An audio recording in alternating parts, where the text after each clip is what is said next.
de un año al otro, semana a semana, el aumento de sífilis es del doble de los casos notificados que el año pasado. La educación sexual en las escuelas creo que es fundamental. Creo que hoy hay una situación de emergencia epidemiológica en las infecciones transmisibles sexualmente que tenemos que encarar de manera abierta desde las academias científicas, desde las universidades, desde las asociaciones profesionales. También tenemos que salir fuertemente a difundir en otros formatos.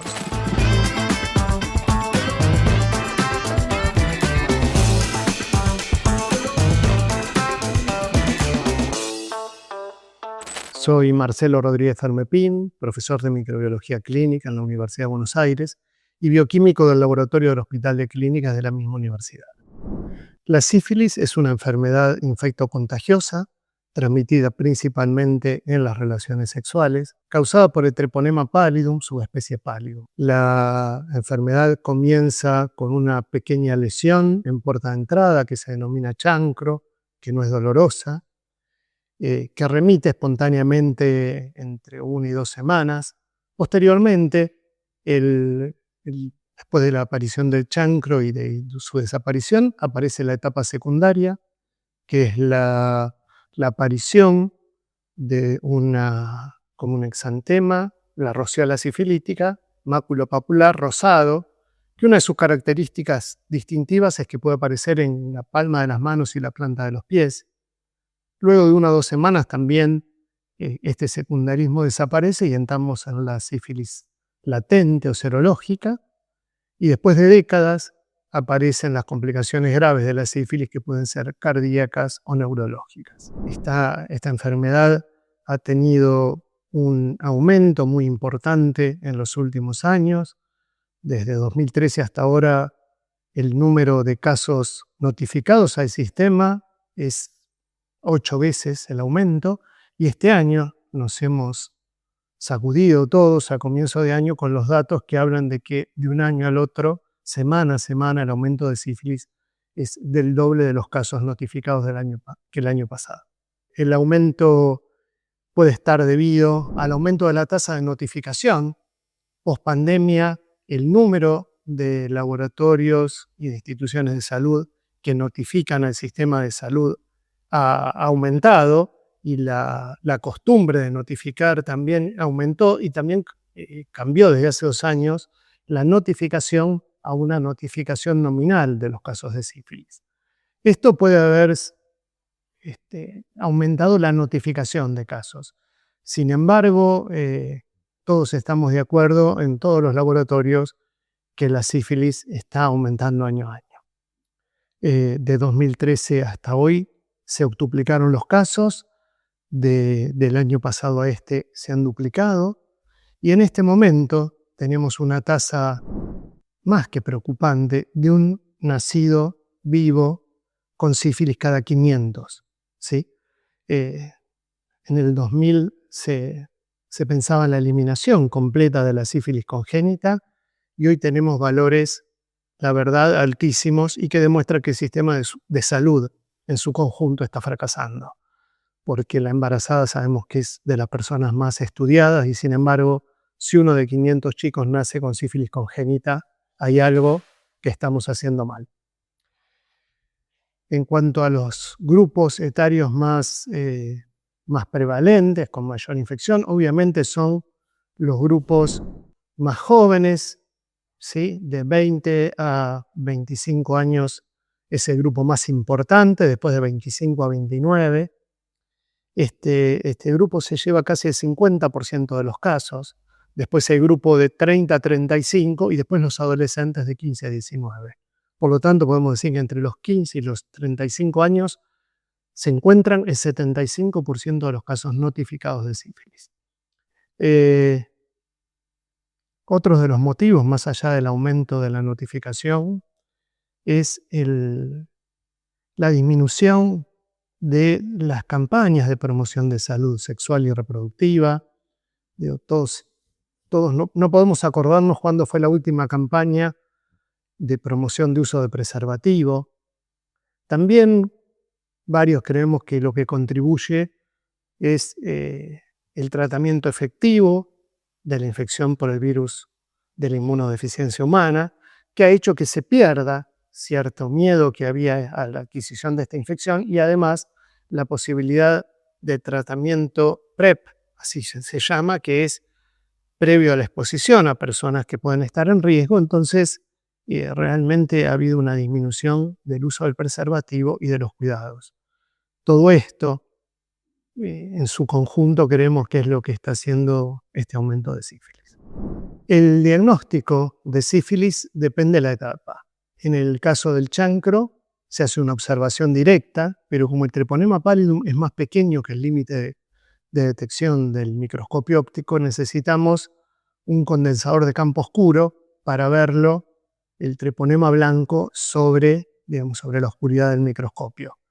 En el caso de no contar con este, y para aumentar la especificidad de la prueba, se puede hacer una detección directa de inmunofluorescencia directa sobre la muestra del chancro y ver a los treponemas, ¿sí?, que son bacterias helicoidales alargadas, teñidos de forma fluorescente. En el caso del diagnóstico serológico, el diagnóstico indirecto, contamos con dos tipos de prueba. Una es la BDRL. La BDRL, muchos probablemente no lo sepan, pero es un invento argentino. El bioquímico Pagnés, padre y abuelo de bioquímicos, desarrolló esta técnica y después lo que se hizo en el CDC de Estados Unidos es estandarizarla. Esta técnica es una técnica indirecta que detecta anticuerpos no treponémicos, anticuerpos contra la cardiolipina, pero que se vio que están relacionados con la infección por treponema pallidum. Las otras dos técnicas que se utilizan en general son las técnicas o las más utilizadas, la FT-ABS y la TP-PH-ABS. Ambas técnicas necesitan la absorción de los anticuerpos contra los treponemas banales. Los treponemas banales son los que podemos tener en la boca o en otras regiones del cuerpo, como el ano. Estos treponemas, por ejemplo, pueden causar gingivitis. Entonces, muchas veces tenemos anticuerpos contra estos treponemas que pueden cruzar con treponema pallidum. Por este motivo es que necesitamos absorberlos primero y después hacer la FT-ABS, es una inmunofluorescencia indirecta, y la TP-PHA es una hema-aglutinación también indirecta con anticuerpos específicos. También en los últimos años se han desarrollado técnicas de ELISA y de quimioluminiscencia, que también son contra anticuerpos específicos de treponema pallidum, contra el treponema pallidum. En cuanto al diagnóstico, hay dos formas de realizar el diagnóstico. Uno comienza con un tamizaje con BDRL, en donde buscamos los anticuerpos contra la cardiolipina y confirmamos la presencia de la infección con los anticuerpos específicos para treponema pallidum. En otros casos, podemos hacer el algoritmo inverso y comenzamos detectando los anticuerpos específicos y utilizamos la BDRL para la detección, para la confirmación de la sífilis activa. En estas técnicas, en las técnicas específicas, vamos a hablar de reactividad y no reactividad. El caso de reactivo es tener anticuerpos contra el treponema pallidum, y no reactivo es la persona que no tiene anticuerpos contra el treponema pallidum. En el caso de la BDRL, lo que informamos es, lo informamos en DILS, ¿sí? Informamos reactivo, informamos la inversa de la dilución, porque como decía recién, vamos a seguir el tratamiento de los pacientes evaluando la disminución del título que esperamos que ocurra en las primeras semanas de tratamiento. Ambas técnicas, tanto las treponémicas como las no treponémicas, pueden tener falsos positivos y falsos negativos. En la BDRL, un falso negativo se puede dar tanto en el secundarismo como en etapas avanzadas, en donde el título de anticuerpo es tan alto que se puede producir un fenómeno de persona. Por eso es importante que los bioquímicos siempre, cuando realizamos la BDRL, la realicemos en la primera puro, con el suero puro, y en la dilución al décimo, de forma tal de evitarnos tener un falso negativo por exceso de anticuerpos. También la BDRL puede tener falsos reactivos biológicos, porque, como decíamos, estos anticuerpos no son específicos de la infección por treponema pallidum, entonces podemos tenerlos también en embarazadas o en otras infecciones infecciosas, en otras enfermedades infecciosas.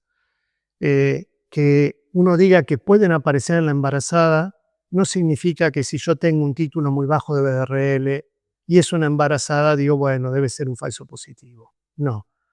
Toda BDRL positiva, primero considero que es sífilis y después confirmo si es un falso positivo.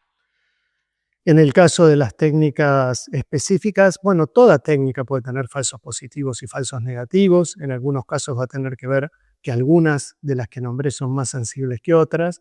Y en otros casos, como en el caso de la FTAPS, podemos tener falsos positivos con una imagen particular que se llama imagen en rosario sobre los treponemas, que se da en algunos pacientes con lupus. Todas estas metodologías nosotros tenemos que participar en control de calidad interno y externo. En el caso del control de calidad interno, tener nosotros, por ejemplo, en nuestro laboratorio, lo que tenemos para la BDRL y para las otras técnicas es un pool de sueros positivos, el cual realizamos en cada tanda que nosotros realizamos, utilizamos el control positivo y un control negativo.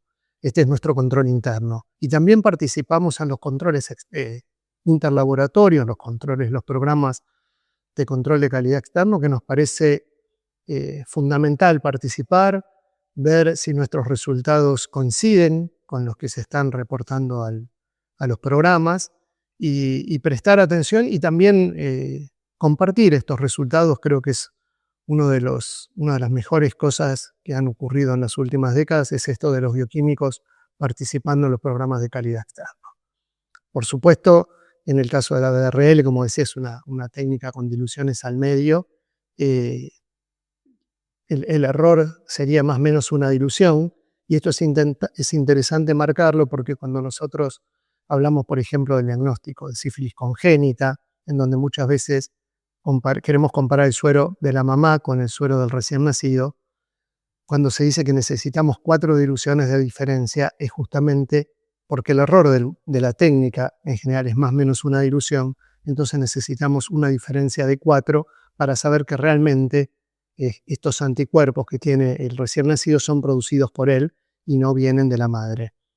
El tema de la sífilis congénita es uno de los temas que los bioquímicos sabemos que es uno de los mayores desafíos porque no hay muchas herramientas y tenemos que adaptarnos a cada una de ellas para lograr un diagnóstico complejo.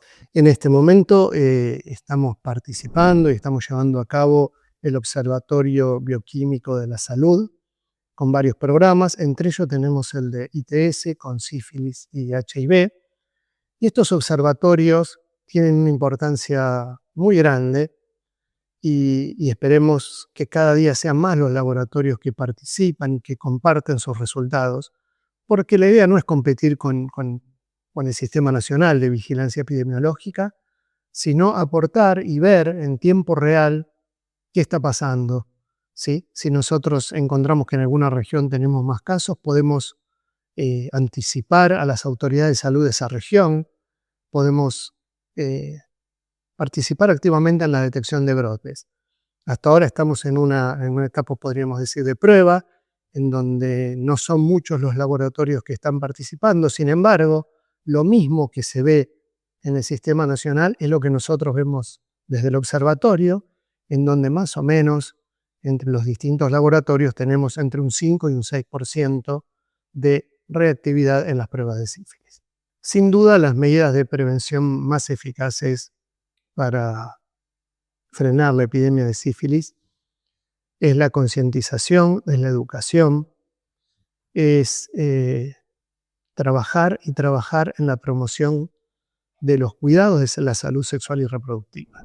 Sin duda, el caso del preservativo, el uso del preservativo y el buen uso del preservativo durante toda la relación sexual es muy importante, pero también tenemos que pensar que hay veces que con eso solo no alcanza. No es nada más que la disminución, claramente ha habido cambios a las conductas y hay algo que me gusta decir, y es que nosotros pensamos que la sífilis ahora está acá y en todo el mundo, digamos. Esto no es un problema argentino, esto es un problema internacional, el aumento de todas las infecciones transmisibles sexualmente, pero en el caso de la sífilis es una de las más marcadas.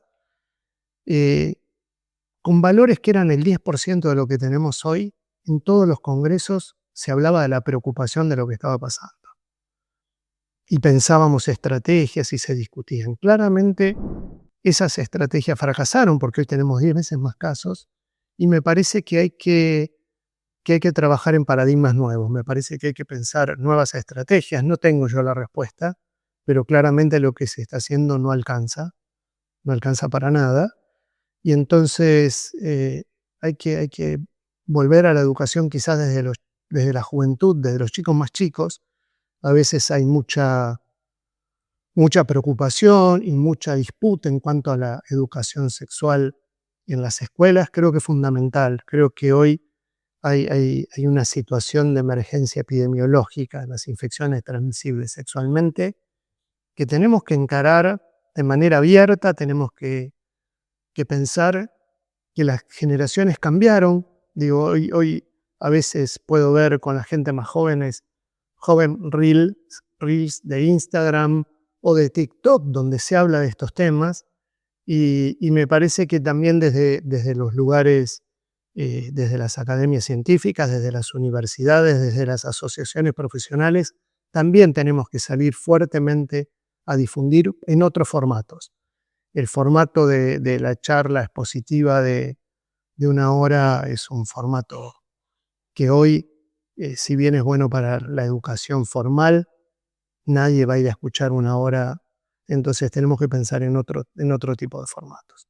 Quiero agradecer la posibilidad de compartir un poco la experiencia que hemos aprendido en nuestro equipo de trabajo, a la Fundación Bioquímica, y felicitarla por esta tarea que está llevando adelante de también estar en YouTube, de estar en los medios, en las redes, para promover la formación continua y también para difundir información para todos los bioquímicos y para la población en general. Gracias por la invitación.